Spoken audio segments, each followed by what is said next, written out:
गोंदिया जिले में नगर परिषद और नगर पंचायत चुनाव की सरगर्मी अब तेज हो गई है।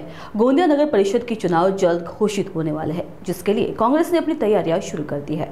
कांग्रेस ने अपने महाविकास आघाड़ी के सहयोगी दलों राष्ट्रवादी कांग्रेस, शरद पवार गुट और शिवसेना उद्धव बालासाहेब ठाकरे गठ के साथ गठबंधन को लेकर चर्चा शुरू कर दी है। इस पर जल्द ही निर्णय लिया जाएगा। ऐसा है कि महाविकास आघाडीच्या सर्व पक्ष जे आहे गठबंधनमध्ये त्या सर्वांशी आमची चर्चा सुरू आहे आणि अंतिम टप्पा चर्चेच्या पुढच्या आठवड्यात होणार आहे आणि त्या दृष्टीनं प्रत्येक वार्डामध्ये काँग्रेसची पण तयारी आहे आणि प्रत्येक वार्डातून इच्छुक उमेदवारांची साक्षात्कारची सुद्धा कारवाई आज गोंदियामध्ये संपन्न होत आहे।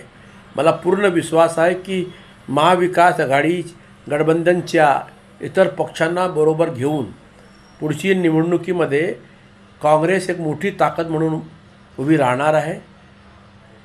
मागच्या 9 वर्षामध्ये भारतीय जनता पार्टी शासित या गोंदिया नगर परिषदमध्ये शासन राहिलेलं आहे आणि त्या दृष्टीनं लोकांच्या मनात एक बदलची भावना आहे। निश्चितच एक चांगला सुशासन आणि चांगला प्रशासन देण्याच्या दृष्टीनं आमची ही लढाई आहे आणि नक्की आम्हाला विश्वास आहे की आमच्या महाविकास आघाडी गठबंधनला यश मिळेल।